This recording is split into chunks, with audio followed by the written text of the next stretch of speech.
উপদেষ্টা পরিষদে আলোচনার মধ্য দিয়ে হবে, কারণ জবাবদিহিতা তো খুব একটা নাই, এই সরকারের প্রয়োজনও পড়ে না বোধ হয় ইদানিং আচার আচরণে, তাই আমার মনে হচ্ছে।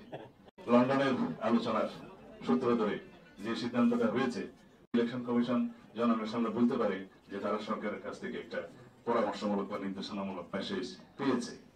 তারা আমরা জানি যে ট্যাক্স আমরা দিতে চাই, কিন্তু ট্যাক্স অফিসের কারণে আমরা সঠিকভাবে ট্যাক্স দিতে পারি না। এর বেশি বোধহয় খোলাসা করলে অসুবিধা হবে।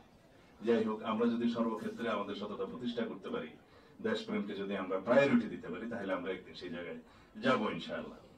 যাদের বিরুদ্ধে কথা বলবো, যাদের এই অতীত ইতিহাসকে জাতির সামনে তুলে ধরে নতুন করে আমরা আবার আমাদের ভবিষ্যৎ বিনির্মাণ করতে চাইবো, প্রজন্মের জন্য সুন্দর আগামী বাংলাদেশ রেখে যেতে চাইবো, ইতিহাসকে ভবিষ্যতের ইতিহাসের মধ্যে জায়গা দেব না। অনেক সময় ইতিহাসের মধ্যেই ভবিষ্যতের শিকড় লুকায়িত থাকে, সেটা ভালো ইতিহাস, কিন্তু এই সমস্ত ইতিহাসের থেকে আমাদের শিক্ষা নিয়ে আমাদের ভবিষ্যৎকে বিনির্মাণ করতে হয় বলেই এই খারাপ ইতিহাসটাও পড়তে হবে, যে কি হয়েছিল আমাদের ন্যাশনের উপরে, আমাদের অর্থনীতির উপরে। একটা ফ্যাসিস্ট সরকার জাতিকে কিভাবে ধ্বংস করে, জাতির অর্থনীতিকে কিভাবে ধ্বংস করে, জাতির সমস্ত প্রতিষ্ঠানগুলোকে কিভাবে করাপ্ট করে, পলিউটেড করে, ধ্বংস করে সেই জাতিকে এমন একটি অধম জাতিতে পরিণত করে, সেই ইতিহাসটা আমাদের জানতে হবে। ব্রিটিশরা ইস্ট ইন্ডিয়া কোম্পানির মধ্য দিয়ে বা এই ভূখণ্ডকে দখল করলেও 200 বছরে যে পরিমাণ অর্থনৈতিক লুটপাট তারা করেছে, সেটার একটা বক্তৃতা আমি শুনেছিলাম ভারতীয় একজন বিশিষ্ট রাজনীতিবিদ, আমি নাম এখানে নিতে চাই না, ইনি একজন অক্সফোর্ড ফেলো এবং ওইখানে এই বক্তৃতা দিয়েছেন। তার চাইতে বহু গুণ বেশি লুটপাট করেছে বিগত 15 বছরে শেখ হাসিনার ফ্যাসিস্ট রেজিম।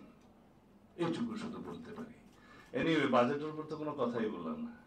রাজস্ব খাতের যে ব্যয়, আমি প্রথম দিন বাজেটটা একটু দেখেছিলাম পত্রিকার সমালোচনাটা।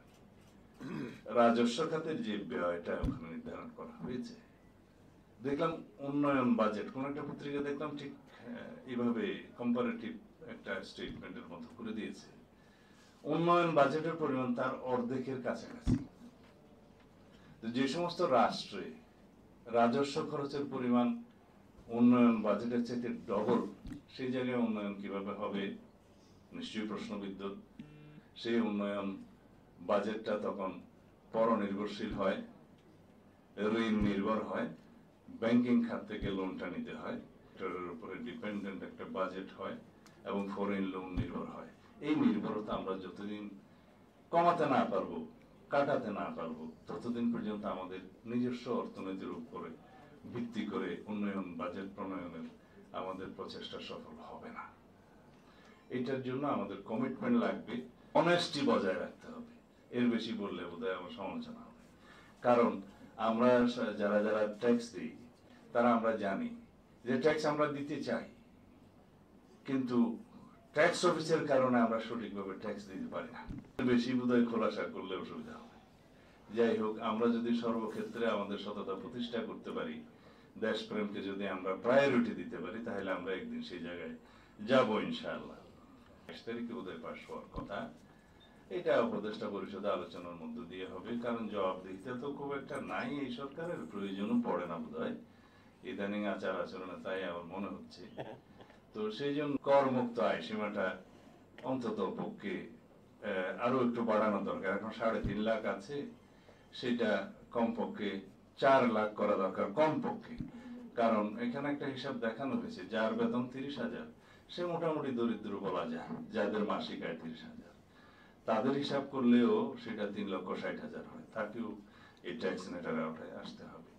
সোশ্যাল সিকিউরিটি নেট পরিধিও বাড়ানো দরকার এবং সাহায্যের পরিমাণটাও বাড়ানো দরকার। যে পরিমাণে টাকার অবমূল্যায়ন হয়েছে, যে পরিমাণে ডলারের সাথে টাকার মূল্য কমেছে, যে পরিমাণে আমাদের আমদানি নির্ভরতা আছে, সবকিছু দরিদ্র জনগোষ্ঠীকে খুব বেশি ক্ষতিগ্রস্ত করবে। তো সেই জন্য প্রথম ক্ষতিগ্রস্ত জনগোষ্ঠী হচ্ছে যাদেরকে এই সোশ্যাল সিকিউরিটি নেটের মধ্যে থাকতে হয় তারা। সুতরাং তাদের ভাতাটা আরো একটু বাড়ানো দরকার। যেহেতু সাইফুল ভাই জিজ্ঞেস করেছিলেন যে তাদের দায় মুক্তির বিষয়ে লন্ডনে কোনো আলোচনা হয়েছে কিনা, না, কারো দায় মুক্তির বিষয়ে আমাদের কোনো আলোচনার প্রসঙ্গ ছিল না। উপদেষ্টা পরিষদ গঠিত হয়েছে, ইন্টারিম গভর্নমেন্ট, কনস্টিটিউশনাল লেজিটিমেসি আছে, আর্টিকেল 106 অনুসারে সুপ্রিম কোর্টের অ্যাডভাইজারি রুল অনুসারে তারা গঠিত হয়েছে।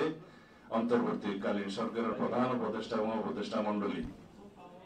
সংবিধান যেহেতু এখন চালু আছে, সাংবিধানিকভাবে এই সরকার চলছে, সংবিধান যেভাবে বলছে উপদেষ্টা গণমন্ত্রীর মর্যাদা ভোগ করবে এবং মন্ত্রীরা হওয়ার জন্য আর্টিকেল 66 অনুসারে যে সংসদ সদস্য বা সমস্ত যোগ্যতা থাকতে হয় সেটা উপদেষ্টা মণ্ডলীকে মাথায় রাখতে বলবো। সুতরাং জনগণের পক্ষে, আপনারা গণতন্ত্রের পক্ষে এবং অতি দ্রুত তাদের সকলকে আমার বক্তব্য শোনার জন্য কৃতজ্ঞতা প্রকাশ করছি। ধন্যবাদ।